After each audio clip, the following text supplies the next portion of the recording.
தேசத்தை ஆசீர்வதியும். எங்கள் தேசத்தில் நன்மையான காரியங்கள் நடக்கட்டும். எங்கள் தேசத்தில் ஆண்டவரே நல்ல திட்டங்கள் ஆண்டவரே வரத்தக்கதாக உதவி செய்யும். விவசாயம், வியாபாரம், தொழில் வளம், கல்வித்துறை, மருத்துவ நலன் அனைத்தும் கர்த்தாவே பெருகற்றும், ஆசீர்வதிக்கப்படட்டும். தேசத்திலே ஆவியானவர் வல்லமையாய் கிரியை செய்வார். தேசத்தில் நடக்கிற அனைத்து விதமான ஊழியங்களையும் கர்த்தர் ஆசீர்வதியும். மிஷன் ஊழியங்கள், வட இந்திய ஊழியங்கள், கர்த்தாவே உமக்கு ஸ்தோத்திரம். சபை ஊழியங்களுக்காக சுவிசேஷ ஊழியங்கள், ஜெபக்குழுக்கள் அனைத்தையும் தேவன் ஆசீர்வதிப்பாராக. இன்றைய தினத்திலும் தேசமெங்கிலும் நடக்கிற சிறப்பு கூடுதலுக்காக ஸ்தோத்திரம். இந்த சிறப்பு கூடுதல் அனைத்தும் ஆண்டவரே ஸ்தோத்திரம். ஏறெடுக்கிற ஸ்தோத்திரங்கள், துதி பாடல்கள், ஜெபங்கள் கர்த்தாவே தேசத்துக்கு நன்மையை, ஆசீர்வாதங்களை கொண்டு வருவதாக. சிலுவையினுடைய இரத்தத்துக்குள்ளாக தேசத்தை மூடிக்கொள். அருமையான திருச்சபைக்காக ஸ்தோத்திரம். செமினா சபை ஆசீர்வதி. சபை போதகர்களையும் அவருடைய குடும்பத்தையும் ஆசீர்வதிப்பீராக. சபை மக்களுக்காக ஸ்தோத்திரம் கர்த்தாவே ஆசீர்வதிக்கும்படியாக ஜெபிக்கிறோம். சார்ந்திருக்கிற மிஷன் ஸ்தாபனத்துக்காக ஸ்தோத்திரம். மிஷன் ஸ்தாபனத்தையும் நடத்துவர்களையும் கர்த்தாவே ஆசீர்வதிப்பீராக. சபையோடு ஐக்கப்பட்டிருக்கிற தேவ பிள்ளைகளுக்காக ஸ்தோத்திரம். யாவரையும் கர்த்தர் நன்மை உண்டாக நினைத்தல்வீராகப்பா. கர்த்தாவே கடந்து வந்திருக்கிற நம்முடைய பிள்ளைகள் ஏறெடுக்கிற ஜெபங்கள், மன்றாடுதலுக்கும் தேவன் ஆண்டவரே நன்மையான பதில்களை தந்து தேவன் ஆசீர்வதிப்பீராக. கர்த்தருடைய கரமுடைய பிள்ளைகளை தொட்டு பரிபூர்ணமாய் ஆசீர்வதிக்க இயேசு கிறிஸ்துவின் நாமத்தில் பிதாவே, ஆமென். தேவனுடைய நல்ல நாமத்துக்கு மகிமை உண்டாகட்டும். கர்த்தர் உங்கள் யாவரையும் ஆசீர்வதிப்பாராக. கர்த்தர் நல்லவர். அவருடைய கிருபைக்காக நன்றி சொல்லுகிறேன், துதிக்கிறேன். அன்போடு கூட அழைத்த அன்பான போதகருக்கும் அவருடைய குடும்பத்தாருக்கும் திருச்சபையாருக்கும் என்னுடைய அன்பான நன்றிகள், வாழ்த்துக்கள் உரித்தாவதாக. கர்த்தருடைய வார்த்தைக்கு நேராய் நான் கடந்து போகிறேன். வாசிக்கலாம். சங்கீத புஸ்தகம் 85வது சங்கீதம் 12வது வசனத்தை நாம் வாசிக்கலாம். கர்த்தர் நன்மையானதை தருவார், நம்முடைய தேசமும் தன் பலனை கொடுக்கும். வேத புத்தகத்திலே அநேக அருமையான வேத வசனங்கள், நல்ல வாக்குத்தத்தங்கள் எழுதப்பட்டிருக்கின்றன. அதிலே இங்கே கோராகின் புத்தருக்கு ஒப்பிக்கப்பட்ட சங்கீதத்திலே நல்ல ஒரு வேத வசனம் எழுதப்பட்டிருக்கிறது. கர்த்தர் நன்மையானதை தருவார். அவர் நன்மையை தருவார் என்று வேதத்தில் சொல்லப்படல. நம்முடைய தமிழ் வேதாமத்தில் மிகவும் தெளிவாக கொஞ்சம் நன்றாகவே எழுதப்பட்டிருக்கிறது. கர்த்தர் நன்மையானதை தருவார். அப்படியானால் நம்முடைய தேவன் நன்மைகளை மட்டுமே கொடுக்கிற நல்ல தேவன் அவர். நம்முடைய தேவன் நன்மையானதை கொடுக்கிறபடினாலே, இன்னும் சொல்லப்போனால் நன்மையானவைகளை கொடுக்கிறதுனாலே நம்முடைய தேசம் தன்னுடைய பலனை கொடுக்கும். கர்த்தருக்கு ஸ்தோத்திரம். கர்த்தர் இந்த நன்மையானவைகளை நம்முடைய தேசத்தில் தர தர நம்முடைய தேசம் தன்னுடைய பலனை என்ன செய்வான்? அது கொடுக்கும். கர்த்தர் நன்மையானதை தருவார் என்ற திருவார்த்தையின்படியே கர்த்தர் உங்கள் யாவரையும் ஆசீர்வதிப்பாராக. நம்முடைய தேவன் நன்மையானதை தருகிற தேவன் தான். ஆனால் அந்த நன்மைகளை பெற்றுக்கொள்வதற்கு நாம் செய்ய வேண்டியது என்ன? வேதத்திலே அநேக நல்ல வாக்குத்தத்தங்கள் எழுதப்பட்டிருக்கிறது. ஆனால் அந்த வாக்குத்தத்தங்களை பெற்றுக்கொள்வதற்கு, இல்லாவிட்டால் அந்த வாக்குத்தத்தங்களை சுதந்திரித்துக் கொள்வதற்கு தேவன் அநேக நிபந்தனைகளை வைத்திருக்கிறார். நிபந்தனைகளே இல்லாமல் நாம் பெற்றுக்கொண்ட சில ஆசீர்வாதங்கள் இருக்கிறது. உதாரணத்துக்கு சொல்ல வேண்டுமானால், கர்த்தர் உங்களுக்கு நல்ல பெற்றோர்களை தந்திருப்பார் என்றால் அது எந்த நிபந்தனையின் அடிப்படையில கர்த்தர் உங்களுக்கு கொடுக்கல. எனக்கு கர்த்தர் நல்ல பெற்றோர்களை தந்திருக்கிறார். இது எனக்கு கிடைத்திருக்கிற ஈவு கிருபை. இது தேவன் எந்த ஒரு நிபந்தனையின் அடிப்படையில எனக்கு தரல. நல்ல ஒரு தேசத்திலே நாம் பிறந்திருக்கிறோம். இது நமக்கு கிடைத்திருக்கிற ஒரு பெரிய கிருபை, பெரிய ஆசீர்வாதம். நம்முடைய தேசத்துக்காக நம்ம ஒவ்வொரு நாளும் என்ன செய்யணும்? ஸ்தோத்திரம் பண்ணணும். நான் சின்ன வயசுல 10 வயசு 12 வயசுல இருக்கிற போது அமெரிக்கால பிறந்திருந்தா நல்லா இருக்கும், ஆஸ்திரேலியால பிறந்திருந்தா நல்லா இருக்கும், நல்ல வெள்ளத்தோளா இருந்திருப்பேன், வெள்ளக்காரனா இருந்திருப்பேனே அப்படின்னு எல்லாம் நினைச்சிருக்கிறேன். அதனுடைய அறியாத வயசு. நான் இப்ப ரட்சிக்கப்படலை. 20-21 வயதுக்கு மேலதான் நான் ரட்சிக்கப்பட்டேன். ரட்சிக்கப்பட்டதுக்கு பின்பு நான் பத்திரிகை செய்திகள்லாம் பார்க்கிற போது பார்த்தீங்கன்னா, வெளிநாடுகள்லாம் பாருங்க, யார் எப்போ துப்பாக்கி வச்சு எவனை சுடுவானே தெரியாது. போன வாரம் பாருங்க, அமெரிக்காவில் ஒருத்தன் காரில் வந்து இறங்குறான், ஒரு ஷாப்பிங் மாலுக்குள்ள போறான், அவன் பாட்டுக்கு துப்பாக்கி எடுத்து படப்படன்னு சுடுறான். ஆனால் நம்முடைய தேசத்தில் அந்த அளவுக்கெல்லாம் மோசம் இல்லை. ஆனால் நம்முடைய தேசத்துல நாம் பிறந்திருக்கிறதே பெரிய ஆசீர்வாதம். 2 நாளைக்கு முன்னாடி பாருங்க, அமெரிக்காவில் பயங்கர பனி புயல். சில தேசங்களில் பாருங்க, எரிமலை வெடித்து எரிமலை குழம்புகள் பல மைலுக்கு என்ன செய்து எரிமலையினுடைய அந்த அக்னியெல்லாம் வெடித்து சிதறுகிறது. நம்முடைய தேசத்துல ஒரு எரிமலை கூட இல்லை. அதனால நம்முடைய தேசத்துல கர்த்தர் நம்மை பிறக்க வைத்திருக்கிறதே பெரிய ஆசீர்வாதம். நம்முடைய தேசத்துக்காக நாம் மிகவும் என்ன செய்யணும்? நன்றி செலுத்துவதற்கு நாம கடமைப்பட்டிருக்கிறோம். அதுல கோவை மாவட்டத்தை சேர்ந்தவங்க, கோவை மாவட்டத்தில் பிறக்கிறதுக்காக, கோவை மாவட்டத்தில் வாழ்கிறதுக்காகவே நம்ம ஸ்தோத்திரம் பண்ண. நல்ல கிளைமேட் இது. ரொம்ப கோல்டும் கிடையாது, ரொம்ப வெயிலும் கிடையாது. அதனால இதெல்லாம் நமக்கு தேவன் தந்திருக்கிற கிருபைகள். தேவன் சில ஆசீர்வாதங்கள் பார்த்தீங்கன்னா இந்த நிபந்தனையில் இல்லாமலே தந்திருக்கிறார். ஆனா வேதத்தில் சொல்லப்பட்டிருக்கிற அநேக வாக்குத்தத்தங்கள் எல்லாமே நிபந்தனைகள் அடிப்படையில் இருக்கிறது என்பதை மறந்துவிடக் கூடாது. தேவன் நன்மையானதை தருவார். நம்முடைய தேசம் தன்னுடைய பலனை கொடுக்கும். நம்முடைய தேவன் நன்மையானதை தருகிற நல்ல கர்த்தர். அவர் ஒருபோதும் தீமை செய்கிறவர் அல்ல, தீமையானதை தருகிற தேவனும் அல்ல. தேவன் நன்மையானதையே தருவார். அந்த நன்மைகளை பெற்றுக் கொள்வதற்கு நாம் செய்ய வேண்டிய காரியங்கள் என்ன? வாசிக்கலாம். முதல்ல அப்போஸ்தலர் புஸ்தகம் 10வது அதிகாரம் 38ஆம் வசனத்தினுடைய கடைசி பகுதி இப்படி சொல்கிறது: இயேசு கிறிஸ்து நன்மை செய்கிறவராய் சுற்றித் திரிந்தார். இயேசு கிறிஸ்து நன்மை செய்கிறவராகவே சுற்றித் திரிகிறார். உலகத்தில் 2 பேர் சுற்றித் திரிகிறார்கள். ஒன்று, இயேசு கிறிஸ்து சுற்றித் திரிகிறார்.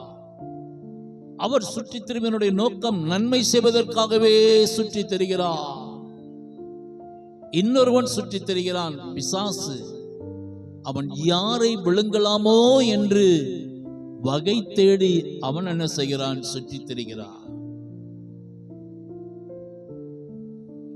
நீங்க ஒருவேளை சொல்லுவீங்க, நாங்களும் தான் சுற்றித் திரிகிறோம் பிரதர், எங்களையே இந்த லிஸ்ட்ல சேர்க்கல. கர்த்தருக்கு ஸ்தோத்திரம் உண்டாகட்டும். ஆண்டவராய் இயேசு கிறிஸ்து நன்மை செய்கிறவராய் அவர் சுற்றித் திரிகிறார்.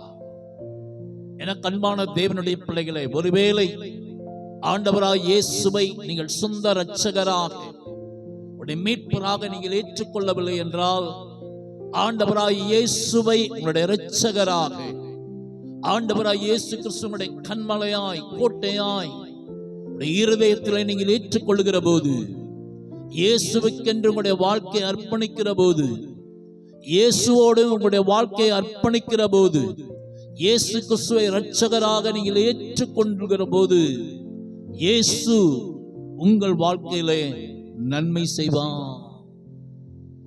இயேசு நன்மை செய்கிறவராய் சுற்றித் திரிகிற ஆண்டவர் உங்களுடைய வாழ்க்கையில, உங்களுடைய தனிப்பட்ட ஜீவியத்தில், உங்களுடைய கையின் பிரயாசங்களில், உங்களுடைய படிப்புல கர்த்தர் நன்மை செய்வார். கர்த்தர் நன்மையானதை தருவார். நம்முடைய தேசம் தன்னுடைய பலனை கொடுக்கும். எப்படி கர்த்தர் நன்மையானதை தருவார்?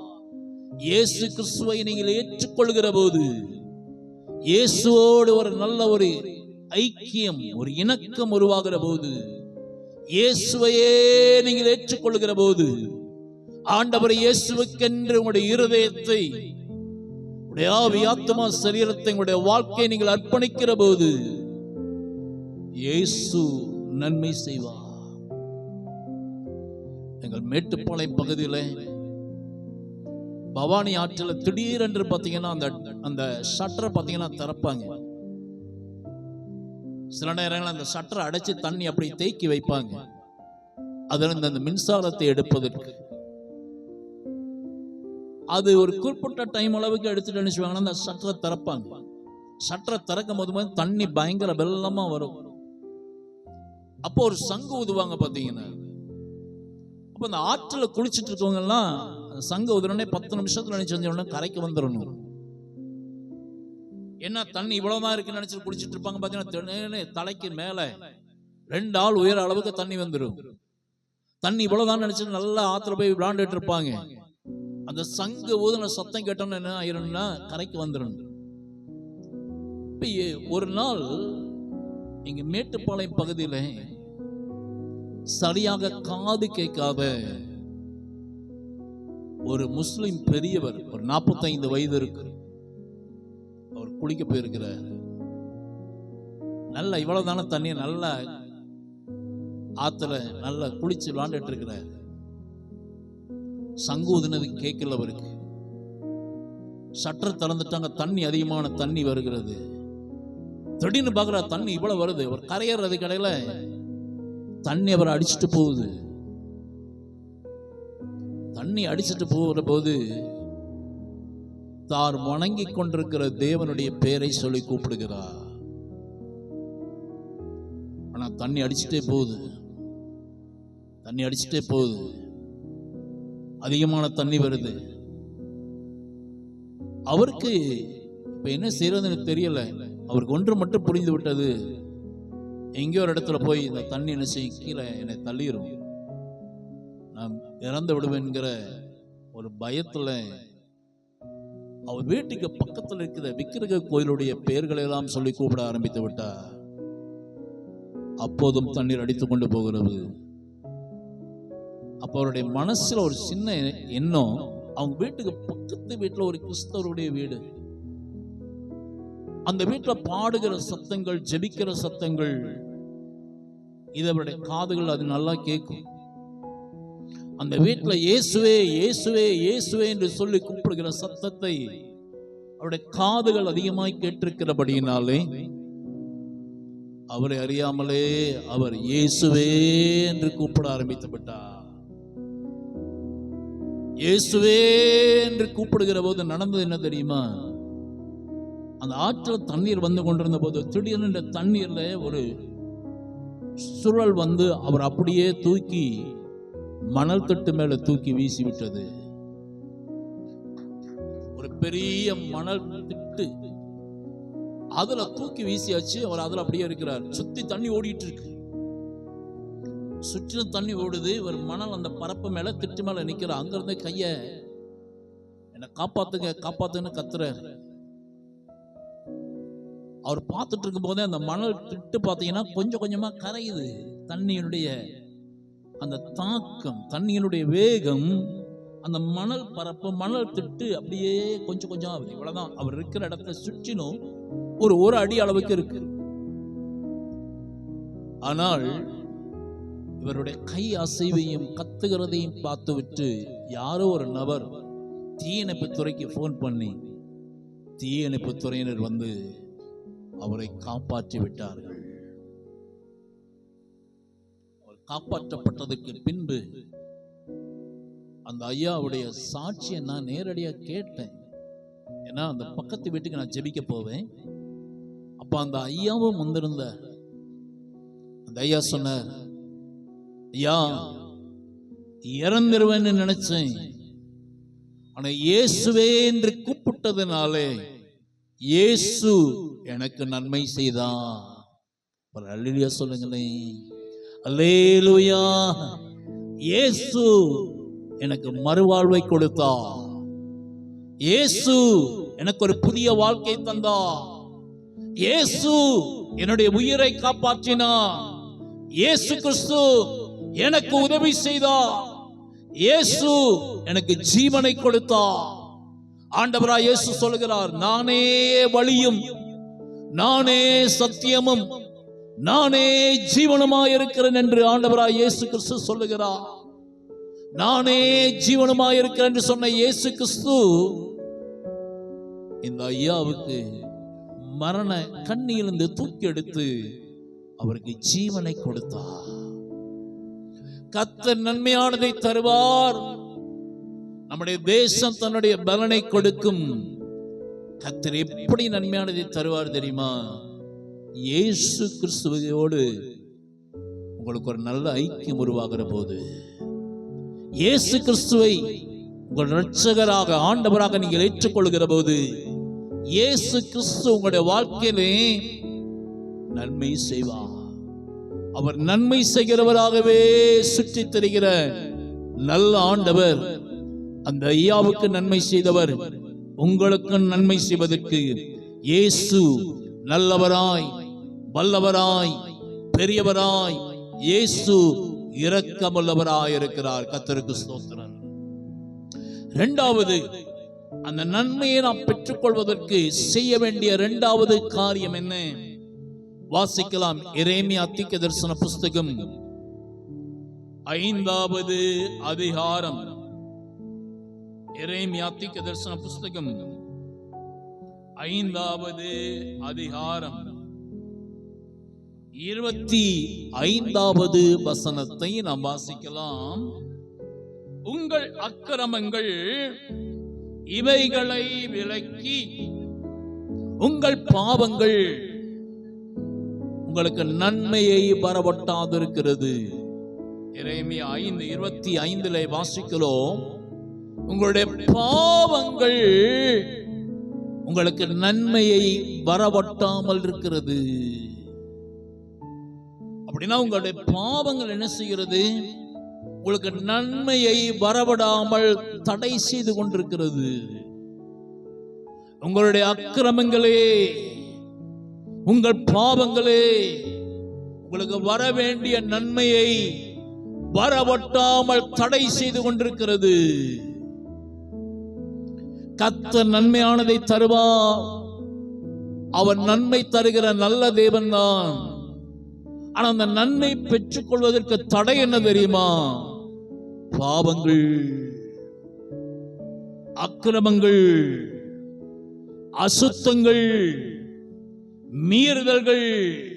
உங்களுடைய பார்வையில, உங்களுடைய பேச்சில, சிந்தனையில, ஆவியில, உடைய கரத்தின் கிரியையில, கால்களினால் உண்டாகிற கிரியைகளில நீங்கள் செய்கிற பாவங்கள், உங்களுடைய அக்கிரமங்கள் நன்மையை வரவிடாமல் தடை செய்து கொண்டிருக்கின்றன.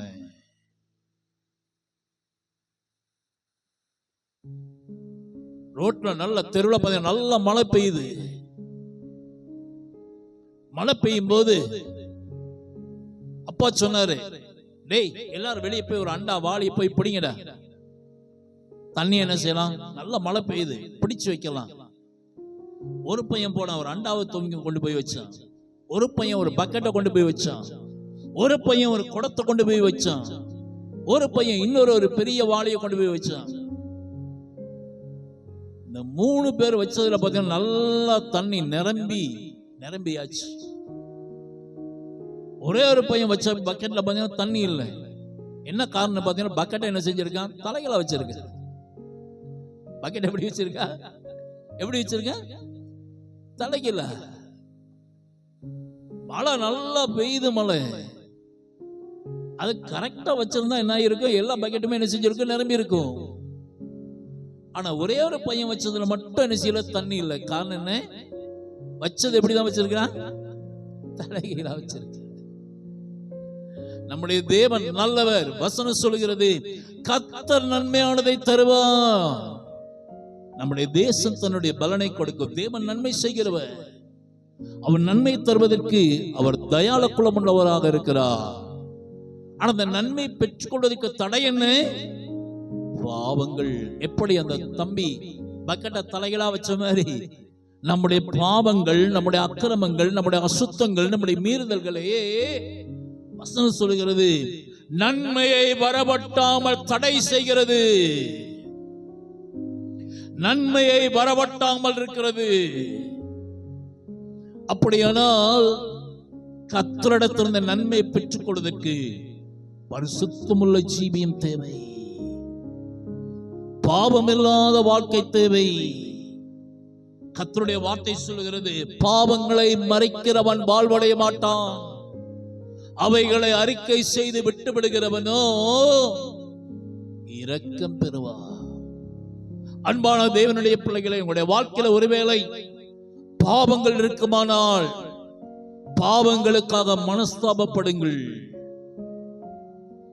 பாவங்களை கர்த்தரிடத்திலே அறிக்கை செய்து விட்டு விடுங்கள்.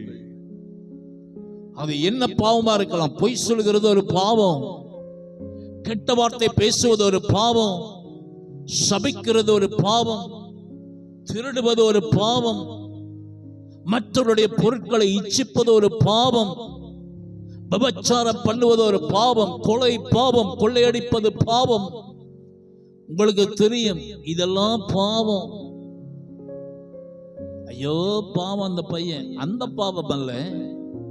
வேதம் சுட்டி காட்டுகிற பாவங்கள், தவறுகள், தப்பு, மீறுதல், இது எல்லாவற்றையும் கர்த்தரிடத்தில் அறிக்கையிடுங்க. வேதம் சொல்லுகிறது, வாசிக்கலாம். வெளிப்படுத்தின விசேஷம் 1வது அதிகாரம் 6வது வசனத்தினுடைய பிற்பகுதியை வாசிக்கலாமா? வெளிப்படுத்தின விசேஷம் 1வது அதிகாரம் 6ஆம் வசனத்தினுடைய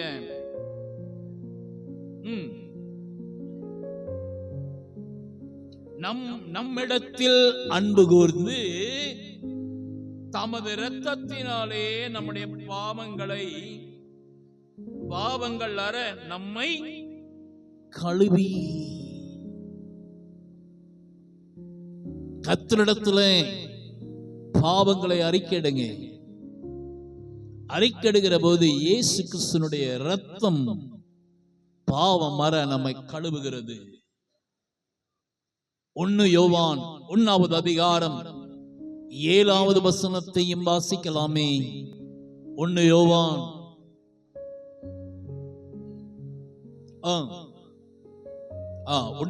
1வது அதிகாரம் 7ஆம் வசனம் வாசிங்க.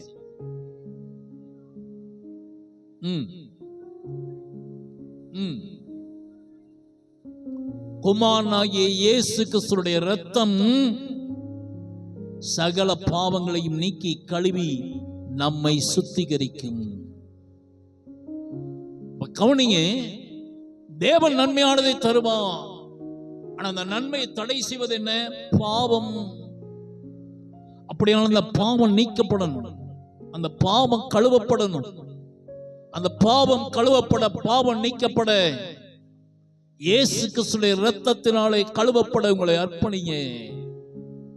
ஆண்டவராய் இயேசு கிறிஸ்து நம்ம எல்லாருடைய பாவங்களுக்காக, அக்கிரமங்களுக்காக அவர் அடிக்கப்பட்டார், நொறுக்கப்பட்டார்.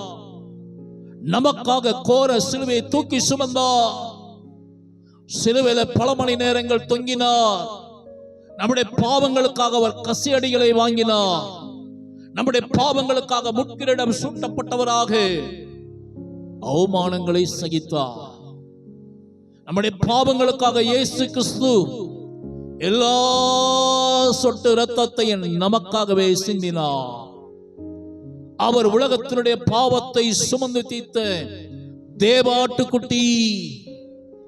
இயேசு கிறிஸ்துவினுடைய பாவங்களுக்காக, அக்கிரமங்களுக்காக சிலுவையிலே பலியானார்.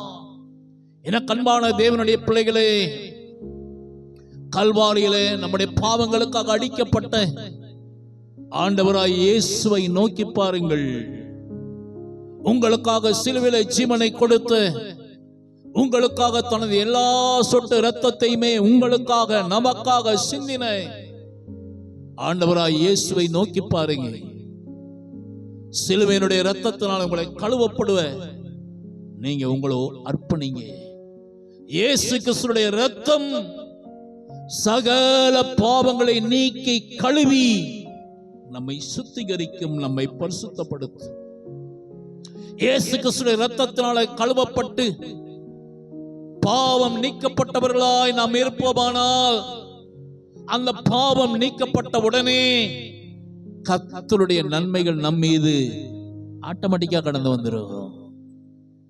அதைத்தானே எரேமியா சொல்லுகிறார், உங்கள் அக்கிரமங்கள், உங்கள் பாவங்களே அந்த நன்மையை வரவட்டாமல் தடை செய்கிறது. பாவங்களை அறிக்கையிட்டு இயேசு கிறிஸ்துவின் இரத்தத்தினாலே நாம் கழுவப்பட, சுத்திகரிக்கப்பட, பரிசுத்தமடைய நம்மை அர்ப்பணிக்கிற போது கர்த்தருக்கு ஸ்தோத்திரம், இயேசுனுடைய இரத்தம் நம்மை கழுவி நம்மை பரிசுத்தமாக்குகிறது. நம்மளை பரிசுத்தவான்களாய், பரிசுத்தவாட்டிகளாய் இயேசுனுடைய இரத்தம் மாற்றுகிறது. கர்த்தருக்கு ஸ்தோத்திரம் உண்டாகட்டும். இயேசு கிறிஸ்துவின் இரத்தத்தினாலே நாம் பாவம் நீங்க கழுவப்பட்ட நிலைக்கு, இரட்சிப்பின் நிலவரத்துக்குள்ளாய் நாம் கடந்து வருகிற போது அந்த தடை செய்கிற அந்த பாவத்தினுடைய வல்லமைகள் நீக்கப்படுகின்றன. தடை செய்த அக்கிரமங்கள் நீக்கப்படுகின்றன. தடை செய்து கொண்டிருந்த மீறுதல்கள் நீக்கப்படுகின்றன. கர்த்தர் நன்மையானதை தருவார். மூன்றாவதாக கர்த்தர் யாருக்கு நன்மையை செய்வார்? அந்த நன்மையை பெற்றுக் கொள்வதற்கு நாம் செய்ய வேண்டிய மூன்றாவது காரியம் வாசிக்கலாம். எரேமியா தீர்க்கதரிசன புஸ்தகம் 38வது அதிகாரம் 20வது வசனத்தை நாம் வாசிக்கலாம். எரேமியா தீர்க்கதரிசன புஸ்தகம் 38வது அதிகாரம் 20வது வசனம். வாசி.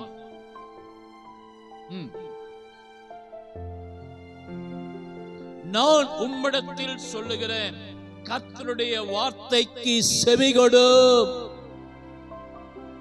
அப்பொழுது உமக்கு நன்மையாயிருக்கும், உம்முடைய ஆத்துமா பிழைக்கும். சொல்லுகிறார் எரேமியா தீர்க்கதரிசி, கர்த்தருடைய வார்த்தைக்கு செவிகொடு, தேவனுடைய வார்த்தைகளை கேளுங்கள், தேவனுடைய வார்த்தைகளை வாசியுங்கள், தேவனுடைய வார்த்தைகளை தியானம் பண்ணுங்கள், தேவனுடைய வார்த்தைகளை கேளுங்கள், அப்பொழுது உமக்கு நன்மையாயிருக்கும், உம்முடைய ஆத்துமா பிழைக்கும். நன்மைகளை பெற்றுக் கொள்ள வேண்டும் என்று விரும்புகிறீர்களா? நன்மை உங்களுடைய வாழ்க்கையில உண்டாக வேண்டும் என்று விரும்புகிறீர்களா? நன்மை என்னுடைய தொழில, கையின் பிரயாசங்கள்ல, வியாபாரத்தில் உண்டாக வேண்டும் என்று விரும்புகிறீர்களா? தேவனுடைய வார்த்தைக்கு முதலிடம் கொடுங்கள். தேவனுடைய வார்த்தையை நேசிங்க. தேவனுடைய வார்த்தைக்கு செவி கொடுங்க. கர்த்தருடைய வார்த்தை உங்களுடைய வாழ்க்கையில நன்மையை கொண்டு வரும். வேதம் புரிகிறதோ புரியலையோ, வேதத்தை வாசிங்க. 21 வயதுல ரட்சிக்கப்பட்டேன். 21 வயதுல இயேசுவை அறியாத ஒரு குடும்பத்துல இருந்து ஆலயத்துக்கு கடந்து வந்தேன். நான் ஆலயத்துக்கு வந்த புதுதுல சபை மேய்ப்பர் என்னோட கையில புதிய ஏற்பாடு கொடுத்தார். கொடுத்துட்டு சொன்னாரு, தம்பி, மத்தேயு சுவிசேஷம் படி, நாளைக்கு வா அப்படின்னு சொன்னார். என் கையில மத்தேயு சுவிசேஷ புத்தகம் கொடுத்தாரு. நான் அதை எடுத்து வாசிக்க ஆரம்பிச்சேன். இவனை பெற்றான், இவன் இவனை பெற்றான், இவன் இவனை பெற்றான்னு வந்துச்சு. நான் புக்கை மூடி வச்சுட்டேன். எனக்கு அப்ப கல்யாணமே ஆகல, 21 வயசு. நான் மனசுக்குள்ள நினைச்சது என்ன தெரியுமா? எவனை பெத்துட்டு போறான், எனக்கு அதை பத்தி கவலை இல்லை அப்படின்னு புக்க முடியாது. அடுத்த நாள்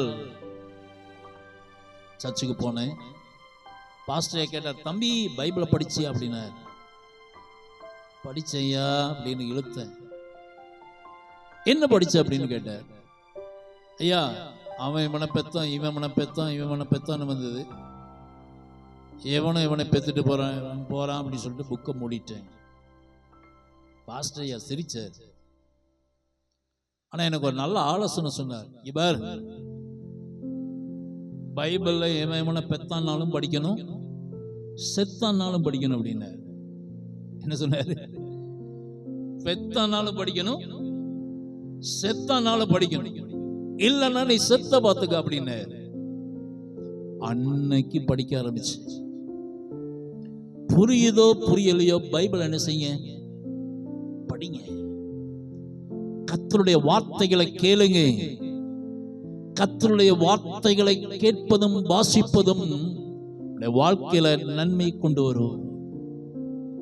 எனக்கு புரியல, ஆனாலும் வாசிக்க ஆரம்பித்தேன். வாசிக்க வாசிக்க வாசிக்க வாசிக்க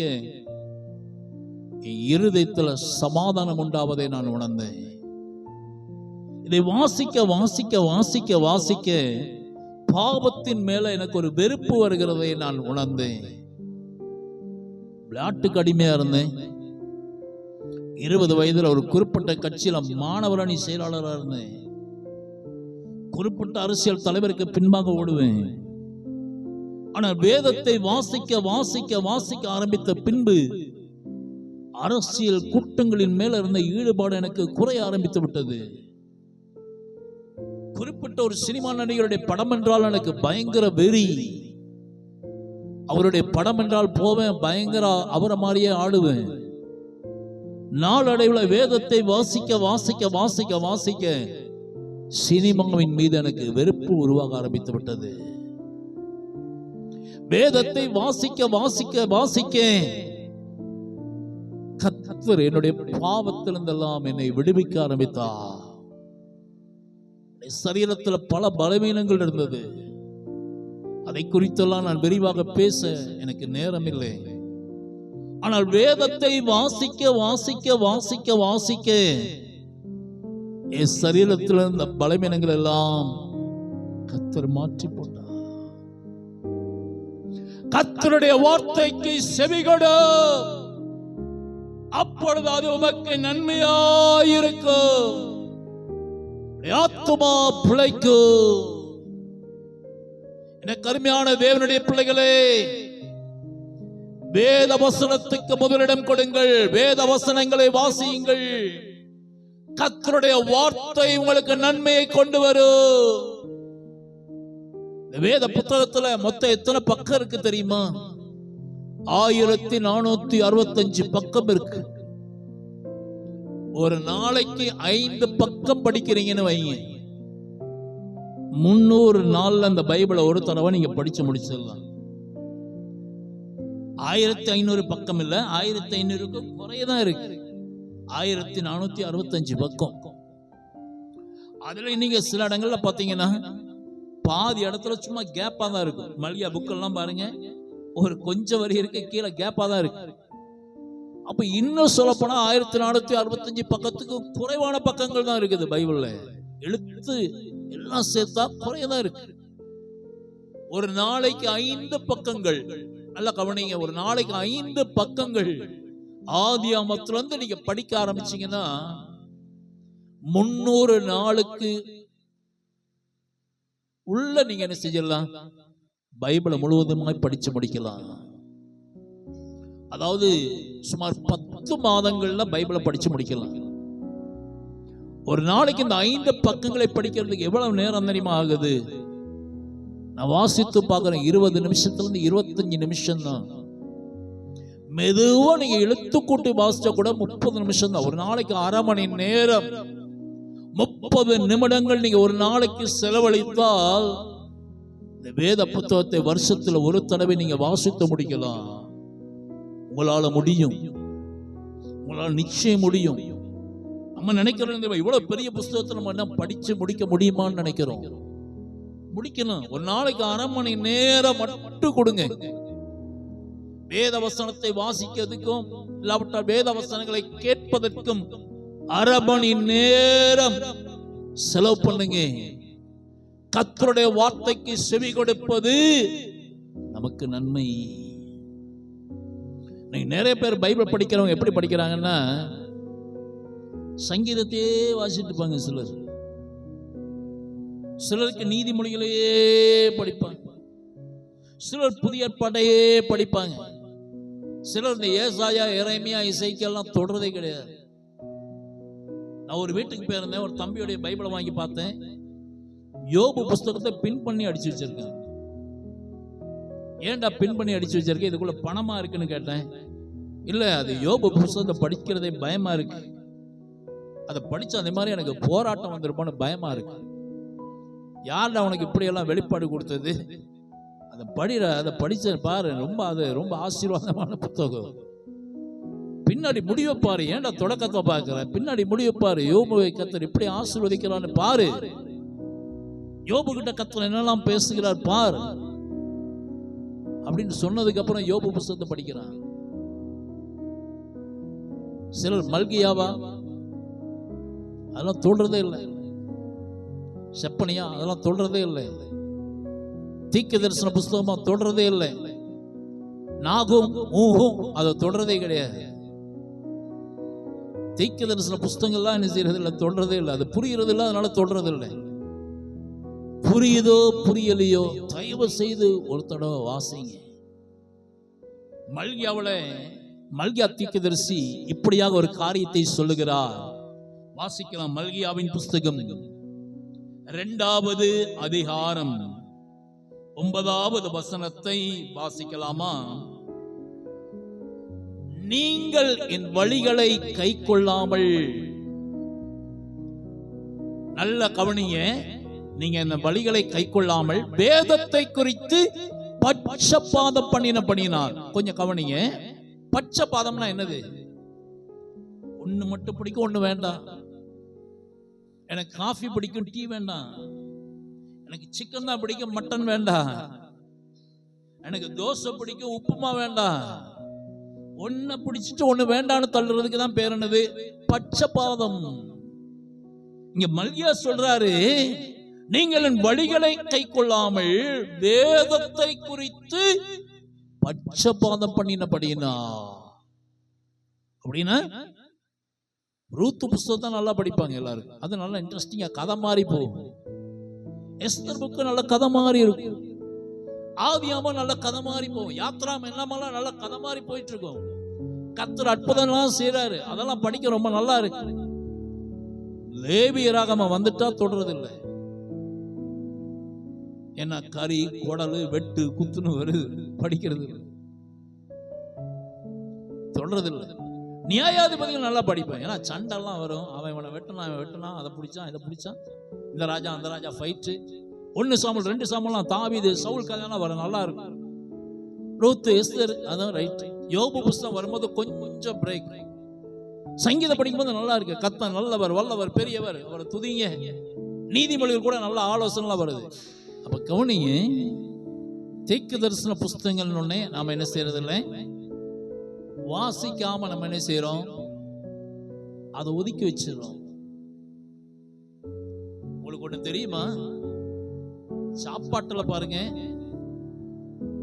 கறி சாப்பிடுவோம், அந்த கறி குழம்புல இருக்க கறிவேப்பிலையும் நம்ம அநேகர் பேர் என்ன செய்யறது இல்லை, சாப்பிடுறது இல்லை, அப்படியே சூப்பிட்டு விட்டுருவோம். ஆனா கறிவேப்பிலையில நிறைய சத்து இருக்கு. கறிவேப்பிலையில நிறைய நன்மைகள் இருக்கிறது. நம்ம அது தெரியறது இல்லை. நம்ம என்ன செய்யறோம், அதுல என்ன நன்மை இருக்கு அப்படின்னு நினைக்கிறோம். அதை சும்மா சூப்பிட்டு என்ன செய்யறோம், அதை விட்டுறோம். இது ஆனா ஆயிடுச்சா? இதை என்ன செய்யறோம், நம்ம அற்பமாய் எண்ணிப்படுகிறோம். கவனிங்க, வேத புத்தகத்தில் இருக்க தீர்க்க தரிசன புஸ்தகங்களையும் பலர் செய்கிறது என்ன தெரியுமா, நினைக்கிறது என்ன, இதை கறிவேப்பிலை மாதிரியே நினைத்துக் கொண்டிருக்கிறார்கள். அப்படி தயவு செய்து நினைக்காதீங்க. வேதத்தை மிகவும் நேசிங்க, வேதத்தை வாசிங்க, கர்த்தருடைய வார்த்தைக்கு செவிகொடு, அப்பொழுது அது உமக்கு நன்மையாயிருக்கும். ஜார்ஜ் முல்லர் என்று சொல்லுகிற ஒரு தேவ மனிதன் இருந்தா. அந்த தேவ மனிதன் இந்த பைபிளை 200 தடவை படிச்சிருக்கிறார். எத்தனை தடவை படிச்சிருக்காரு சொல்லுங்க? 200 தடவை. ஆதியாமத்துல இருந்து வெளிப்படுத்தின விசேஷம் வரைக்கும் 200 தடவை முழுமையாய் படிச்சிருக்கிறார். அதுல 100 தடவை மட்டும் பைபிளை முழங்கால நின்று படிச்சிருக்கிறார். பைபிளை சாதாரணமாக 100 தடவையும், முழங்கால நின்று 100 தடவையும், மொத்தம் 200 தடவைகள் ஆதியாமத்தில் இருந்து வெளிப்படுத்தின விசேஷம் வரைக்கும் அந்த தேவ மனிதன் பைபிளை முழுமையாக வாசித்திருக்கிறார். அப்ப நீங்க நினைப்பீங்க, பைபிள் அப்படி 200 தடவை வாசிச்சதுனால அந்த ஜார்ஜ் முல்லரையாவுடைய வாழ்க்கையில என்ன நன்மைக்கு அவர் கண்டார், என்ன நன்மையை அவர் பெற்றுக்கொண்டார் அப்படின்னு நீங்க பாத்தீங்கன்னா, ஆயிரக்கணக்கான குழந்தைகளை வைத்து அவர்களை போஷித்து வழிநடத்தக்கூடிய கிருபையை கர்த்தர் ஜார்ஜ் முல்லரையாவுக்கு கொடுத்தார். ஒரு அலையிலே சொல்லுங்களேன், அல்லேலூயா, அல்லேலூயா. நம்ம வீட்டுல இப்ப 4 பேர் இருக்கிறாங்க, 4 பேருக்கு ஏத்த மாதிரி சாப்பாடு செஞ்சிருப்போம். திடீர்னு 4 பேர் நம்ம வீட்டுக்கு வந்துட்டாங்கன்னா நம்ம கண்ணு முடியெல்லாம் புதுங்கிடு. நம்ம கண்ணு முடியெல்லாம் என்ன செய்யுது? அப்படியே பிதுங்கி வருது. ஏன்னா 4 பேருக்கு சாப்பாடு வச்சோம், கூட 4 பேர் வந்துட்டாலும் என்ன செய்யறது? அவங்கள சமாளிக்கிறது கஷ்டம். ஆனா ஜார்ஜ் முல்லரையா ஆயிரக்கணக்கான குழந்தைகளை எடுத்து வளர்க்கிறார். அவரு ஒரு நாள் யார்கிட்ட போய் உதவி கேட்டதில்லை, கடன் வாங்கினதில்லை. அத்தனை பேரையும் போஷித்து வழிநடத்தக்கூடிய அளவுக்கு கர்த்தர் அவருக்கு கிருபை கொடுத்தார். ஒரு நாள் ஒரு ஐயா வந்து கேட்டார், ஐயா 1000 பிள்ளைகள் எடுத்து வளர்க்குறீங்களே, எப்படி ஐயா இது முடிகிறது? எப்படி உங்களால நடக்க முடியுது இது? அவர் சொன்னார், நான் கர்த்தருடைய வார்த்தையை வாசிக்கிறேன், கர்த்தருடைய வார்த்தையை நேசிக்கிறேன், வேதத்தை நேசிக்கிறவர்களுக்கு மிகுந்த சமாதானம், அவர்களுக்கு இடரல் இல்லை என்று முல்லரையா பணிவோடு பதில் சொன்னார். கர்த்தருடைய வார்த்தைக்கு செவிகொடு, அப்பொழுது அது உமக்கு நன்மையாயிருக்கும். கர்த்தருடைய வார்த்தைகளை நீங்க வாசிங்க, தேவனுடைய வார்த்தைக்கு முதலிடம் கொடுங்க, தேவனுடைய வார்த்தைகளை தியானம் பண்ணுங்க. கர்த்தருடைய வாழ்க்கையில நன்மைகளை கட்டடுவோம். இன்னைக்கு ஒரு தீர்மானம் எடுங்க. 25 நாட்கள் போயிருச்சு, பரவாயில்ல விட்டுருங்க. இந்த ஒரு 4 நாட்கள் சங்கீதத்தை நீதிமொழிகளை வாசிங்க. பிப்ரவரி 1ஆம் தேதியிலிருந்தாவது ஒரு தீர்மானம் எடுங்க. பைபிளை ஒரு டைம் என்ன செய்வேன்? நான் வாசித்து முடிப்பேன். இந்த ஆண்டின் முடிவுக்குள்ளாக ஒரு டைம் என்ன செய்வேன்? எப்படியாகிலும் வாசிச்சு முடிப்பேன். ஆண்டவரே, வாசிப்பதற்கேற்ற கிருபையை, பலனை எனக்கு தாரும். வாசிக்கிற முடிக்கக்கூடிய ஒரு ஞானத்தை எனக்கு தாரும் அப்படின்னு கேட்டு பாருங்க. இந்த ஆண்டின் முடிவுக்குள்ளாக நீங்க வாசித்து முடிப்பதற்கிடையில் கர்த்தர் உங்களுடைய வாழ்க்கையில, உங்களுடைய தனிப்பட்ட ஜீவியத்தில் ஒரு அற்புதத்தை, நன்மையை செய்வதற்கு கர்த்தர் வல்லவராக இருக்கிறார். அல்லேலூயா, அல்லேலூயா, அல்லேலூயா. கர்த்தருக்கு ஸ்தோத்திரம் உண்டாகட்டும். எஸ்ராவினுடைய புஸ்தகம் 7வது அதிகாரம் 6ஆம் வசனத்திலே வாசிக்கிறோம். எஸ்ரா அந்த நியாயப்பிரமாணத்திலே தேறின வேத பாரகனாயிருந்தார். வாசிங்களேன், எஸ்ராவின் புஸ்தகம் 7வது அதிகாரம் 6வது வசனத்தை வாசிங்க. கர்த்தருடைய இந்த எஸ்ரா இஸ்ரவேலின் தேவனாகிய கர்த்தர் அருளின மோசேயின் நியாயப்பிரமாணத்திலே தேறின வேத பாரகனாயிருந்தான். அப்படின்னா வசனத்தை நல்லா வாசிச்சு வாசிச்சு வாசிச்சு வசனத்தை நல்லா கரைச்சு குடிச்சிருக்கிறாரு. அப்படி வாசித்ததால் என்ன நன்மை? அந்த ராஜா அவர் கேட்டவைகளை எல்லாம் எஸ்ராவுக்கு கொடுத்தார். கவனிங்க, வேதத்துல தேறின மனிதனாக இருந்ததினாலே எஸ்ரா கேட்டதையெல்லாம் அந்த ராஜா கொடுத்தாராம் எஸ்ராவுக்கு. எஸ்ரா வேதத்துல தேறினவராய் இருந்தபடினாலே எஸ்ரா கேட்டதெல்லாம் ராஜா அவருக்கு கொடுத்தார் என்றால், நீங்கள் இந்த வேதத்துல தேறினவர்களாய், வேதத்தை நேசிக்கலாக, வேத வசனங்களை கனமளவர்களாக, வேதத்தில் பிரியமுள்ளவர்களாய் இருப்பீர்களானால் கர்த்தர் நீங்கள் கேட்டவைகளை உங்களுக்கு தருவார். ராஜாதி ராஜா, கர்த்தாதி கர்த்தர், தேவாதி தேவன் நீங்க கேட்டவைகளை கொடுப்பார். அவர் உங்களுக்கு நன்மையானதை செய்வார். கர்த்தர் நன்மையானதை தருவார். நம்முடைய தேசம் தன்னுடைய பலனை கொடுக்கும்.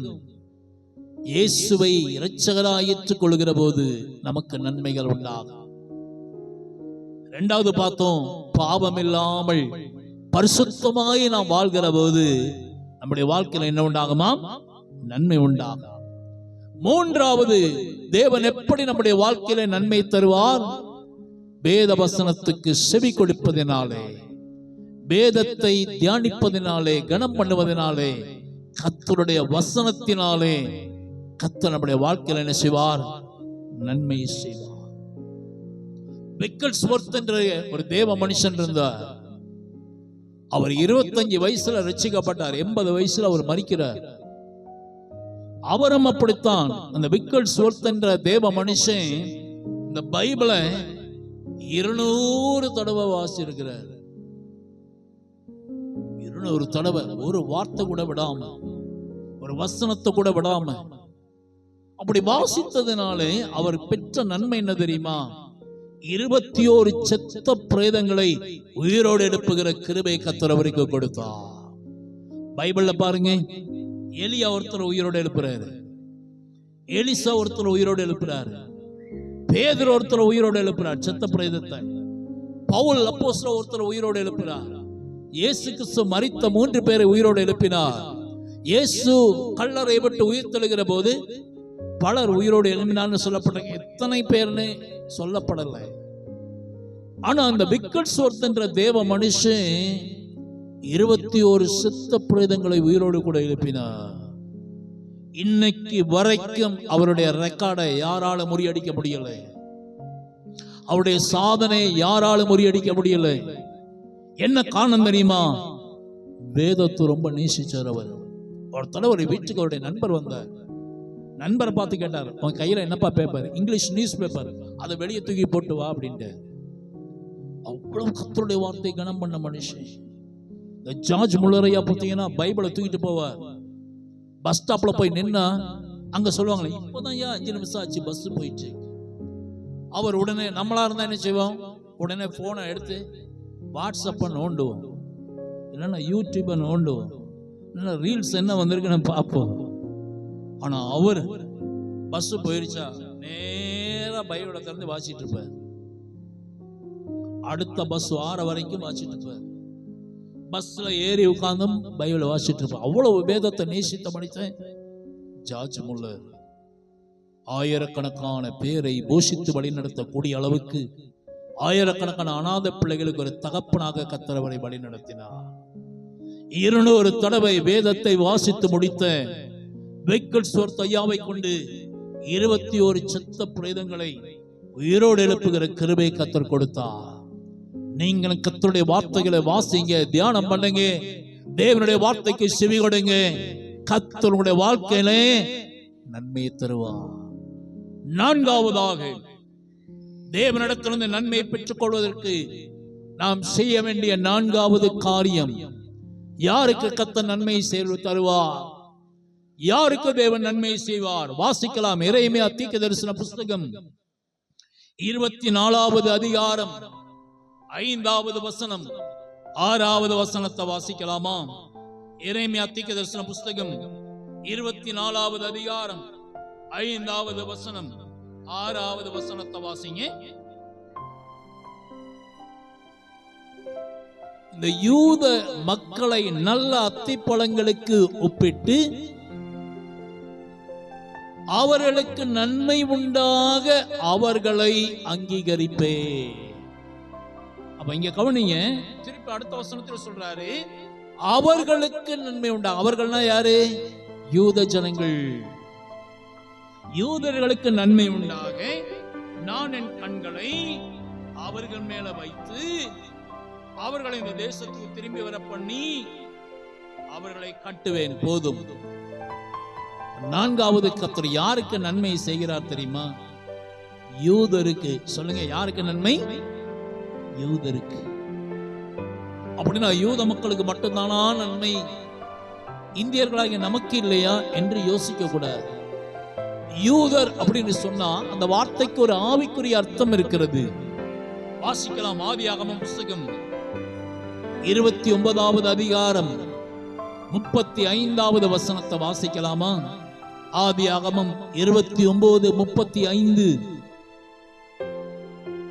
மறுபடியும் லேயாள் கர்ப்பவதியாகி குமாரனை பெற்றால், இப்பொழுது நான் கர்த்தரை துதிப்பேன் என்று சொல்லி அவனுக்கு யூதா என்று பெயரிட்டாள். ஆதியாகமம் 29:35 வாசிக்கிறோம்.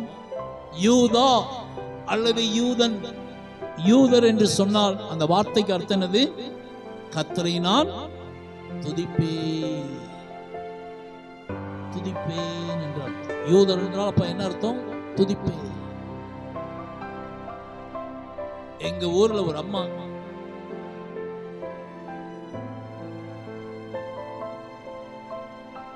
பத்தாவது பொம்பளை பிள்ளை, 9 பொம்பளை பிள்ளை பிறந்துச்சு. 10வது ஒரு பொம்பளை பிள்ளை. அந்த பிள்ளைக்கு என்ன பேர் வச்சாங்க தெரியுமா? போதும் பொண்ணு. பேரு போதும் பொண்ணு. பா போதும்பா, பொம்பளை பிள்ளையே போதும். 10 பெண் பிள்ளை, 10வது பொண்ணு, போதும் பொண்ணு. அந்த பிள்ளைய பார்த்தீங்கன்னா ரோட்ல போகும்போது நான் போதும் போதும் போதும்னு கூடுவேன். அந்த பிள்ளை ஒரு நாள் சொன்னா, ஐயோ போதும் போதும் வார்த்தை கேட்ட எனக்கு போதும் போதுன்னு. அந்த அம்மா ஏதோ ஒரு அர்த்தத்துல பேர் வைக்கிறாங்க. ஜூன் மாசத்துல பேர், ஜூலை மாசத்துல பிறந்துட்டா ஜூலியட். ஆகஸ்ட் மாசம் பிறந்திருக்கானா பையன், அவனுக்கு அகஸ்திராயன். மக்கள் பேர் வைக்கிறதெல்லாம் மாசத்தை வச்சு நாளை வச்சு வைக்கிறாங்க. ஆனா லேயாள் எப்படி பேர் வைக்கிற பாருங்க, கர்த்தரை துதிப்பேன் என்கிற அர்த்தத்துல யூதா என்று தனக்கு பிறந்த அந்த 4வது குழந்தைக்கு யூதா என்று பெயரிட்டார். யூதா என்று சொன்னால் கர்த்தரை நான் துதிப்பேன் என்று அர்த்தம். அப்ப கவனிங்க, எரேமியா இந்த 24:5-6 கர்த்தர் சொல்றாரு, யூதருக்கு நான் நன்மை உண்டாக பண்ணுவேன். அப்படின்னா அந்த வசனத்தினுடைய அர்த்தம் என்ன? கர்த்தரை யார் துதிக்கிறார்களோ, தேவனை யார் துதிக்கிறார்களோ, பாடல் பாடி யார் தேவனை துதிக்கிறார்களோ, கர்த்தர் அவர்களுக்குத்தான் என்ன செய்வார்? நன்மை செய்வார். கர்த்தர் நன்மையானதை தருவார். நம்முடைய தேசம் தன்னுடைய பலனை கொடுக்கும். யாருக்கு அவர் நன்மை செய்வார் தெரியுமா? கர்த்தரை துதிக்கிறவர்களுக்கு. கண்மான தேவனுடைய பிள்ளைகளே, தனிப்பட்ட ஜபங்களில் நல்லா துதிங்க, பாடுங்க, சோத்திரம் பண்ணி துதிங்க, கர்த்தருடைய நாமங்களை சொல்லி துதிங்க, கர்த்தருடைய மகத்துவங்களை சொல்லி துதிங்க, வேதத்துல தேவன் செய்திருக்கிற அற்புதங்களை சொல்லி சொல்லி துதிங்க. தனிப்பட்ட வாழ்க்கையில தேவன் என்ன நன்மை செய்திருக்கிறாரோ அதை சொல்லி துதிங்க. செங்கடலை பிளந்தவரே துதிங்க. யோர்தான் நதியை பின்னிட்டு திரும்ப செய்தவரே, மன்னாவினால் போஷித்தவரே, கண்மலையிலிருந்து தண்ணீரை புறப்பட பண்ணினவரே, காடைகளினால் இஸ்ரவேல் ஜனங்களை திருப்தி அடைய பண்ணினவரே, நல்லவரே, வல்லவரே, பெரியவரே, வேதத்துல தேவனுடைய பெயர்களை எல்லாம் சொல்லி சொல்லி துதிங்க. பாட்டு பாடி நல்லா துதிங்க. ஆவியிலே நிரம்பி தேவனை துதிங்க. தேவனுடைய வாக்குத்தத்தங்களை சொல்லி சொல்லி துதிங்க. கர்த்தருடைய வாழ்க்கையை செய்திருக்க தனிப்பட்ட நன்மைகளை சொல்லி துதிங்க. ஃபாதர் பெர்க்மன் செய்ய பாருங்க, அவர் வித்தியாசமா துதிக்கிறார். கவர்ச்சி நாயகனே, கண்களில் நிறைந்தவரை, அடுக்கு மொழியிலெல்லாம் துதிக்கிறார். நான் நீலகிரிக்கு ஒரு டைம் போயிருந்தேன் கொஞ்சம் வருஷத்துக்கு முன்னாடி. அது ஒரு ட்ரைபல் ஏரியா. படிக்காத ஜனங்கள் அங்கே அமர்ந்திருந்தாங்க. அதுல ஒரு 70 வயசு ஒரு அம்மா ஆண்டவரை துதிக்கிறத பார்த்துட்டு, நான் துதிக்கிறத நிறுத்திட்டு அந்த அம்மா துதிக்கிறத நான் பார்த்துட்டே இருந்தேன், கேட்டுட்டு இருந்தேன். ரொம்ப சந்தோஷமா இருந்தது. அந்த அம்மா எப்படி துதிக்கிறாங்க தெரியுமா? என் தங்கம், என் செல்லம், என் செல்ல குட்டி ஏசப்பா, இப்படி எல்லாம் சொல்லி அவங்கள எப்படி அவங்க உணர்றாங்களோ, எப்படி தேவனை ருசித்திருக்கிறார்களோ அதையெல்லாம் எண்ணி அவர்களுக்கு தெரிந்த மொழியில, தெரிந்த வார்த்தைகள்ல துதிக்கிறாங்க. நான் அவங்க துதிக்கிறதை கேட்டுட்டு நான் நினைச்சேன், ஆண்டவர் அப்படியே அவங்களை தொட்டு பரிபூர்ணமா அவங்களை ஆசீர்வதிச்சிருவார். அந்த அளவுக்கு இருதயத்தினுடைய ஆழத்திலிருந்து துதிக்கிறாங்க. கர்த்தருக்கு ஸ்தோத்திரம். 70 வயசு, நல்லா நடக்கிறாங்க, நல்லா வேலை செய்யறாங்க, நல்ல பலன், நல்ல முழங்கால நின்று நல்லா துதிக்கிறாங்க. முழங்கால் நின்று நல்லா கை தட்டி நல்லா ஆவியில் நிரம்பி பாடுறாங்க. துதிக்கிறவர்களுக்கு நன்மை, கர்த்தர் நன்மையானதை தருவார். நம்முடைய தேசம் தன்னுடைய பலனை கொடுக்கும். தேவனிடத்திலிருந்து நன்மைகளை பெற வேண்டுமா? தேவனுடைய வாழ்க்கையில நன்மை செய்ய வேண்டுமா? தேவனுடைய பிள்ளைகளுக்கு நன்மை தர வேண்டுமா? உடைய படிப்புல நன்மையை காண விரும்புகிறீர்களா? உடைய தொழில நன்மையை காண விரும்புகிறீர்களா? இத்தனை ஆண்டு ஜெபித்த நன்மையை பெற்றுக்கொள்ள முடியவில்லையே, நன்மையினுடைய வாழ்க்கையில நடக்கவில்லையே என்று கலங்கிக் கொண்டிருக்கிறீர்களா? தேவன் வருகிற நாட்களில், வருகிற மாதங்களில் தேவனுடைய வாழ்க்கையில நன்மையை செய்வதற்கு அவர் ஆவல் உள்ளவராக இருக்கிறார். அவரிடத்தில் அந்த நன்மையை பெற்றுக் கொள்வதற்கு கர்த்தரை துதிங்க, கர்த்தரை துதிங்க. சபை மேய்ப்பர் பாடல் ஆராதனை நடத்தி ஜனங்களை நல்ல துதிக்க வைக்கிறது பார்க்க போது ரொம்ப சந்தோஷமா இருக்கு. நல்ல துதி ஆராதனை அருமையா இருந்தது. கர்த்தருக்கு ஸ்தோத்திரம். ஆலயத்துல வந்து துதிங்க, பாடல் ஆராதனை நல்ல பாடல் பாடி துதிங்க, தனிப்பட்ட ஜபங்கள்ல துதிங்க, குடும்ப ஜபங்களில துதிங்க, நேரம் கிடைக்கிற போது துதிங்க, நேரம் எடுத்து கர்த்தரை துதிங்க. எந்த அளவுக்கு நீங்கள் துதிக்கிற யூதரா இருக்கிறீர்களோ, கர்த்தருடைய வார்த்தை சொல்கிறது, யூதருக்கு நான் நன்மை உண்டாக பண்ணுவேன், யூதருக்கு நான் நன்மை கட்டிடுவேன்.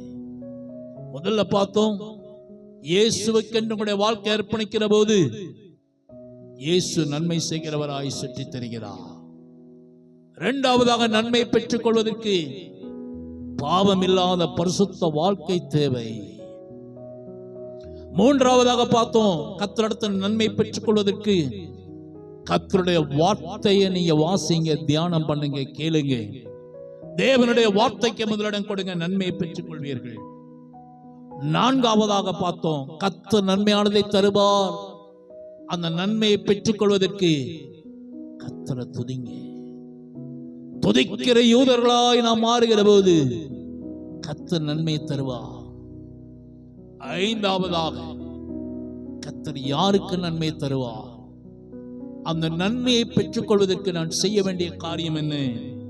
வாசிக்கலாம். சங்கீத புஸ்தகம் 122வது சங்கீதம் 9வது வசனம். எல்லாரும் சேர்ந்து இந்த வசனத்தை வாசிங்க பார்க்கலாம். சங்கீதம் 122:9 எல்லாரும் சேர்ந்து வாசிங்க. எங்கள் தேவனாகிய கர்த்தருடைய ஆலயத்தின் நிமித்தம் உனக்கு நன்மை உண்டாக தேடுவேன். அதை இப்படி மாத்தி வாசிக்க போறோம். எங்கள் தேவனாகிய கர்த்தருடைய ஆலயத்தின் நிமித்தம் எனக்கு, சொல்லுங்க, எனக்கு நன்மை உண்டாக தேடுவேன். வாசிங்க பார்க்கலாம் எல்லாரும் சேர்ந்து. எங்கள் தேவனாகிய கர்த்தருடைய ஆலயத்தின் நிமித்தம் எனக்கு நன்மை உண்டாக தேடுவேன். சரி, இப்போ இந்த வசனத்தை இப்படி மாத்தி வாசிக்க போறோம். எனக்குங்கிறத விட்டுட்டு எங்களுக்கு. சரியா? வாசிங்க பார்க்கலாம். எங்கள் தேவனாகிய கர்த்தருடைய ஆலயத்தின் நிமித்தம் எங்களுக்கு நன்மை உண்டாக தேடுவோ, எங்களுக்கு நன்மை உண்டாக தேடுவோ. எப்போது நன்மை உண்டாகும் தெரியுமா? கர்த்தருடைய ஆலயத்துக்கு வருகிற போது. கர்த்தருடைய ஆலயத்துக்கு வாங்க, கர்த்தருடைய ஆலயத்தில் நடக்கிற ஆராதனைகளுக்கு வாங்க, கர்த்தருடைய ஆலயத்தில் நடக்கிற உபவாச ஜெபங்கள்ல பங்கெடுங்க. கர்த்தருடைய ஆலயத்தில் நடக்கிற பைபிள் ஸ்டடிக்கு வாங்க. கர்த்தருடைய ஆலயத்தில் நடக்கிற ஸ்பெஷல் மீட்டிங்களுக்கு வாங்க. கர்த்தருடைய ஆலயத்தில் நடக்கிற பெண்கள் கூட்டத்துக்கு வாங்க. கர்த்தருடைய ஆலயத்தில் நடக்கிற யூத் மீட்டிங்ல பங்கெடுங்க. கர்த்தருடைய ஆலயத்தில் மூலமா நடக்கிற ஆன்லைன் பிரேயர்ல பங்கெடுங்க. கர்த்தருடைய ஆலயத்தில் நடக்கிற 1ஆம் தேதி நடக்கிற வாக்குத்தத்த ஆராதனையில பங்கெடுங்க.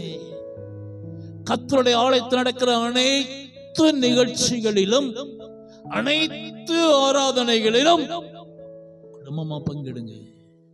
பங்கெடுக்கிற போது ஒன்ன மட்டும் சொல்லுங்க. அந்த சங்கீதம் 122:9 படி, எங்கள் தேவனாகிய கர்த்தருடைய ஆலயத்தின் நிமித்தம் உனக்கு நன்மை உண்டாக தேடுவே. உனக்கு நன்மை உண்டாக தேடுவே. சின்ன வயசுல இருந்தது பார்த்தீங்கன்னா, அடிக்கடி நான் மயங்கி விழுவேன். எப்ப மயங்கி விழுவேன்னு தெரியாது. திடீர்னு தலை சுற்று, திடீர்னு வாமிட்டிங் ஆகும். 10th எக்ஸாம் படிக்கிற போது எனக்கு மட்டும் கூட ஒரு 1/2 மணி நேரம் ஸ்பெஷல் டைம் கொடுத்தாங்க. எக்ஸாம் எழுதிட்டு இருக்கும் போது திடீர்னு மயக்கம் வந்துருச்சு, வாமிட்டிங் விழுந்துட்டு. ஒரு ஆசிரியர் என்ன தோல்ல தூக்கி போட்டு ஹாஸ்பிட்டலுக்கு கூட்டு போனார். அப்பா கொஞ்சம் பாட சம்பந்தமா கேள்வி கேட்டனா மயங்கி விழுந்துருவேன். ரோட்ல போயிட்டு இருந்தா மயங்கி விழுவேன். ரொம்ப ஏதாவது கேள்வி கேட்டாங்கன்னா, வாத்தியாரா இருக்கட்டும், என்னோட தகப்பனார் கேள்வி கேட்டா மேல் மூச்சு கீழ் மூச்சு அப்படியே வாங்கும். இது அப்படியே ஸ்பீடாகும். அப்படியே மேலே கீழே குதிப்பேன். உள்ள வீட்டுக்குள்ள இருக்க ஒரு மாதிரி ஆகும். வெளியே வந்து கொஞ்ச நேரம் அப்படியே ஜம்ப் பண்ணுவேன். அப்படியே புத்தனை கீழே விழுவேன். 21 வயது வரையில் அந்த பலவீனம் எனக்கு இருந்தது. ஒரு நாள் ஆலயத்துக்கு வருகிற போது சபையில் அந்த சங்கீதம் 122வது சங்கீதத்தை எல்லாரும் எழுப்பி நின்று வாசிச்சாங்க. அதுல அந்த கடைசி வசனம் என்ன மிகவும் தொட்டது. தேவனாகிய கர்த்தருடைய ஆலயத்தின் நிமித்தம் உனக்கு நன்மை உண்டாக தேடுவேன்.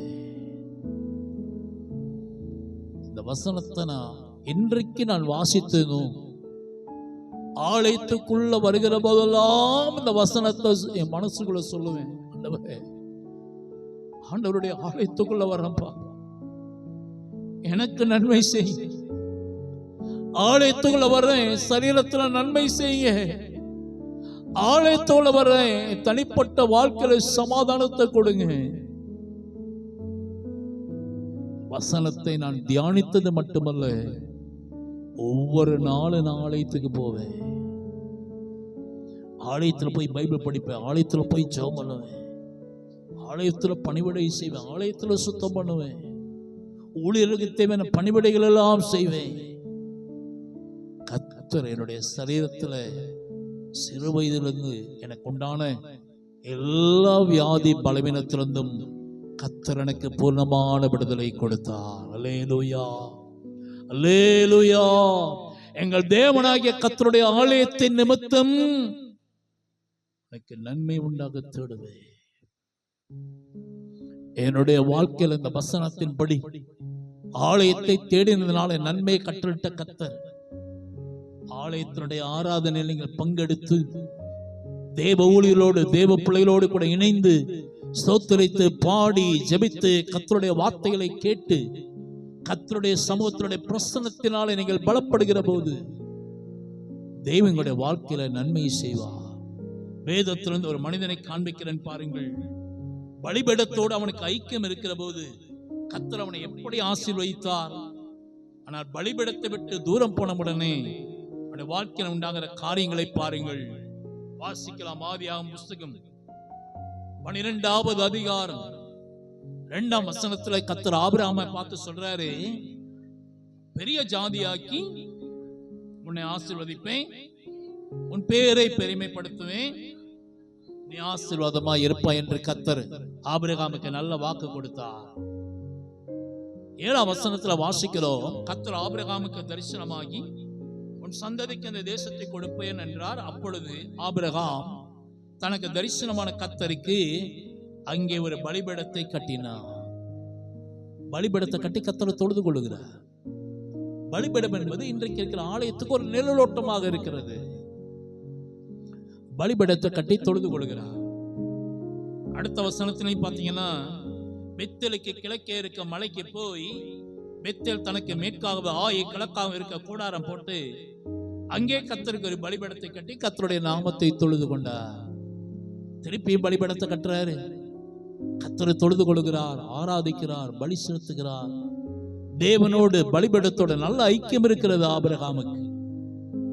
அடுத்த வசனத்தில் வாசிக்கிறோம், அதன் பின் ஆபிரகாம் புறப்பட்டு தெற்கே பிரயாணம் பண்ணி கொண்டு போனான். தெற்கு நோக்கி பிரயாணத்தை தொடர தொடர தொடர பலிபீடத்தை கட்ட ஆபிரகாம் மறந்து போய்விட்டான். பலிபீடத்தோடு இருக்கிற ஐக்கியம் ஆபிரகாமுக்கு குறைவுபட்டது. அடுத்த வசனத்துல வாசிக்கலாம், அந்த தேசத்திலே பஞ்சம் உண்டாயிற்று. பலிபீடத்தோடு இருக்கிற ஐக்கியம் எப்போ ஆபிரகாமுடைய வாழ்க்கையில குறைவுபட்டதோ பஞ்சம் உண்டாக ஆரம்பித்து விட்டது. நன்மையை ஆபிரகாம் இழக்க ஆரம்பித்து விட்டான். மனைவியை குறித்த ஒரு பயம், தன்னை கொன்று போட்டு விடுவார்கள் என்கிற பயம், தன்னுடைய மனைவியை சகோதரி என்று சொல்ல ஆரம்பித்தான். இப்படியெல்லாம் நடந்து கொண்டிருக்கிற போது இப்போ ஆதியாகமம் 13வது அதிகாரம் 4ஆம் வசனத்துல வாசிக்கிறோம், தான் முதல் ஒரு பலிபீடத்தை உண்டாக்கினதுமான ஸ்தலம் மட்டும் போனான். அங்கே ஆபிரகாம் கர்த்தருடைய நாமத்தை தொழுது கொண்டான். திருப்பி ஆபிரகாமுக்கு பலிபீடத்தை குறித்த ஒரு சிந்தை உண்டாகிறது.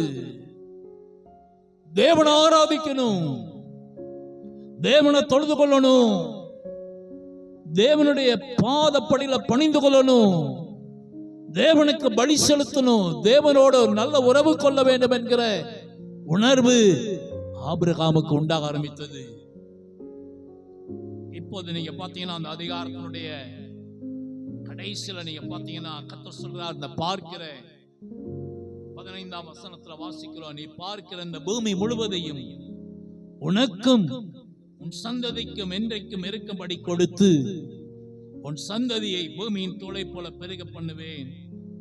நீ எழுந்து தேசத்தின் நீளமும் அகலமும் எம்மட்டோ அம்மட்டும் நடந்து திரி, உனக்கு அதை தருவேன் என்று கர்த்தர் நல்ல வாக்குரைக்கிறார். பலிபீடத்தை கட்டி ஆபிரகாம் தேவனை தொழுது கொள்ள ஆரம்பித்த பின்பு, தேவனை ஆராதிக்க ஆரம்பித்த பின்பு கர்த்தர் ஆபிரகாமை மீண்டும் ஆசீர்வதிக்கிறார். பஞ்சமெல்லாம் மாறி போனது. கர்த்தர் தரிசனமாகிறார், கர்த்தர் பேசுகிறார், கர்த்தர் நல்ல வாக்கு கொடுக்கிறார். கர்த்தர் அவரை பார்த்து சொன்ன, பெரிய ஜாதியாக்க எவ்வளவு தூரம் நடந்து தெரிவாயோ நடந்து தெரி, அம்மட்டும் உனக்கு நான் என்ன செய்வேன் தருவேன். பெரிய நல்ல வாக்கு தத்தத்தை கர்த்தர் தந்து ஆபிரகாமை ஆசீர்வதிக்கிறது மாத்திரமல்ல, ஆபிரகாமுக்கு கர்த்தர் நன்மையை தருகிறார். எனக்கு அன்பானவர்களே, மண்ணினாலும் கண்ணினாலும் பலிபீடத்தை கட்டி தொழுது கொண்ட ஆபிரகாமுக்கு தேவன் இப்படி நன்மை செய்கிறார் என்றால், கர்த்தர் நமக்கு நல்ல ஒரு ஆலயத்தை இந்த இடத்துல தந்திருக்கிறாரே, நல்ல ஒரு ஜெப வீட்டை தந்திருக்கிறாரே, ஆராதிக்க நல்ல ஒரு ஆராதனை ஸ்தலத்தை தந்திருக்கிறாரே, தொழுது கொள்வதற்கு நல்ல ஒரு இடத்தை தந்திருக்கிறாரே, பாடல் பாடி ஜெபிக்க கர்த்தருடைய வார்த்தை கேட்பதற்கும் தேவன் நமக்கு நல்ல ஒரு ஆலயத்தை தந்திருக்கிறாரே. இந்த ஆலயத்தை நேசி, இந்த ஆலயத்தோட நல்ல ஐக்கியம் வைத்துக் கொள்ளுங்க. ஆலயத்துல வந்து முழங்காற்படியிடுங்க, ஆலயத்துல வந்து ஜெபம் பண்ணுங்க, ஆலயத்துல வந்து கர்த்தருடைய நாமத்தை உயர்த்துங்க, பாடல் பாடுங்க, துதிங்க, ஸ்தோத்திரம் பண்ணுங்க, கர்த்தருடைய வார்த்தைகளை கேளுங்க. எங்கள் தேவனாகிய கர்த்தருடைய ஆலயத்தின் நிமித்தம் உனக்கு நான் நன்மை உண்டாக தேடுவேன். கர்த்தர் இந்த இடத்துல தந்திருக்கிற சிமன்னா திருச்சபைக்காக கர்த்தருக்கு நான் ஸ்தோத்திரம் செலுத்துகிறேன்.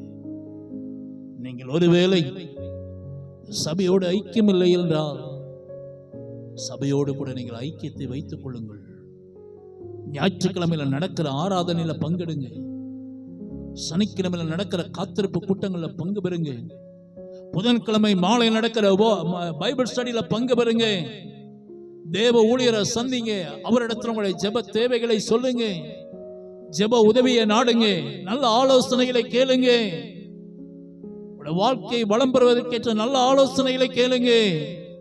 கர்த்தருடைய ஆலயத்தோடு நீங்க எந்த அளவுக்கு நல்ல ஐக்கியத்தை வைத்திருக்கிறீர்களோ, எங்கள் தேவனாகிய கர்த்தருடைய ஆலயத்தின் நிமித்தம் உனக்கு நன்மை உண்டாக தேடுவேன் என்ற வசனத்தின்படி கர்த்தர் உங்களுக்கு நன்மையானதை தருவா.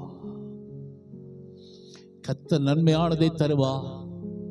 நம்முடைய தேசம் தன்னுடைய பலனை கொடுக்கும். கர்த்தருடைய வார்த்தையை நேசிங்க. கர்த்தருடைய வார்த்தையை கனம் பண்ணுங்க. கர்த்தருடைய வார்த்தைகளுக்கு செவி கொடுக்கிற போது கர்த்தர் நன்மையானதை தருவா. துதிக்கிற யூதனாக துதிக்கிற ஜனங்களாய் நீங்கள் இருக்கிற போது கர்த்தர் நன்மை செய்வா. பாவங்களை அறிக்கையிட்டு இயேசுனுடைய இரத்தத்தினாலே பாவம் கழுவப்பட ஒப்புக் கொடுங்கள்.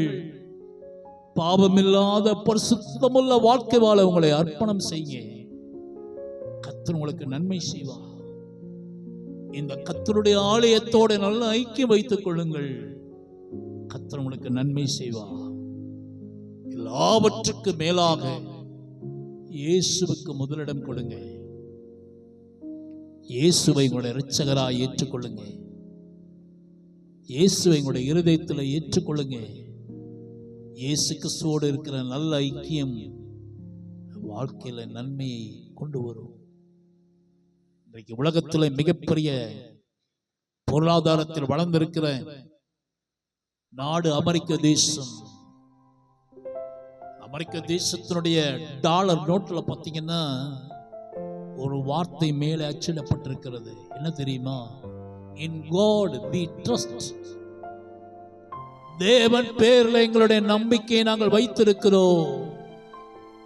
கடவுள் பேர்ல எங்களுடைய நம்பிக்கையை நாங்கள் வைத்திருக்கிறோம். ஆண்டவர் பேர்ல எங்களுடைய நம்பிக்கையை நாங்கள் வைத்திருக்கிறோம். In God we trust என்ற வார்த்தையை மேலே அச்சடித்திருக்கிறார்கள்.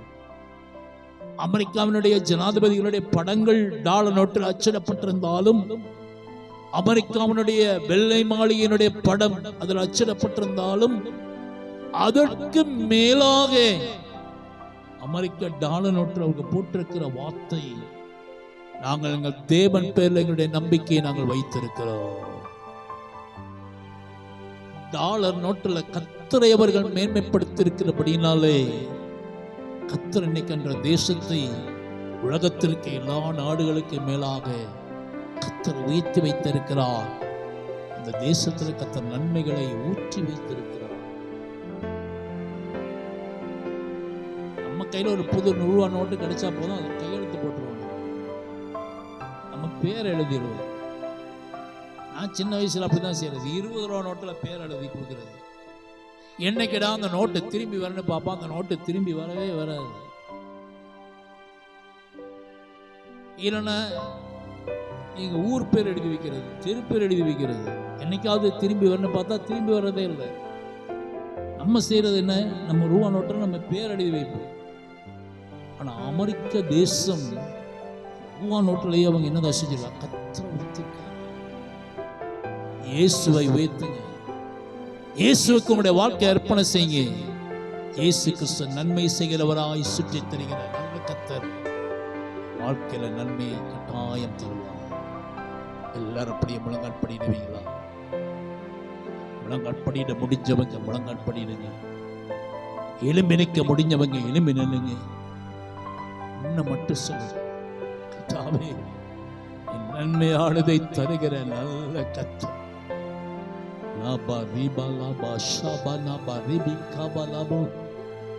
தகப்பனே, நன்மையானதை தருகிற நல்ல ஆண்டவரே, சொல்லுங்க, வாய் திறந்து சொல்லுங்க, கர்த்தாவே எனக்கு நன்மையானதை தாங்கப்பா. என்னுடைய கூடாரத்தில் நன்மையானதை செய்யுங்க.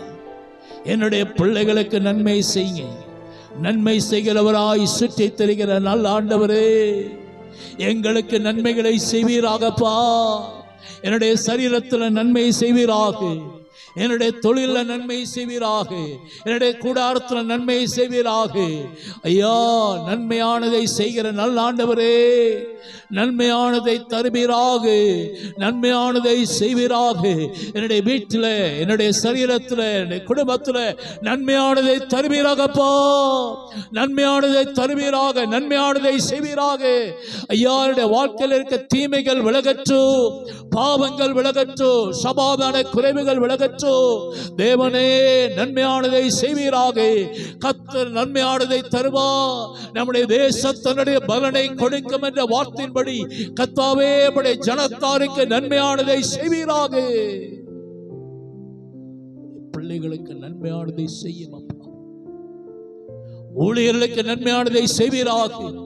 எங்கள் தேவனாகிய கர்த்தருடைய ஆலயத்தின் நிமித்தம் உனக்கு நன்மை உண்டாக நான் செய்வேன், உனக்கு நன்மையானதை தருவேன் என்ற வார்த்தையின்படி கர்த்தருடைய ஆலயத்தின் நிமித்தம் உண்டாகிற நன்மைகளினால் இதோ கூடி வந்திருக்கிற யாவருக்கும், வார்த்தைகளை கேட்டுக்கொண்டிருக்கிற தொலை தூரத்தில் இருக்கிற யாவருக்கும் தேவன் நன்மையானதை கட்டளிடுவீராக.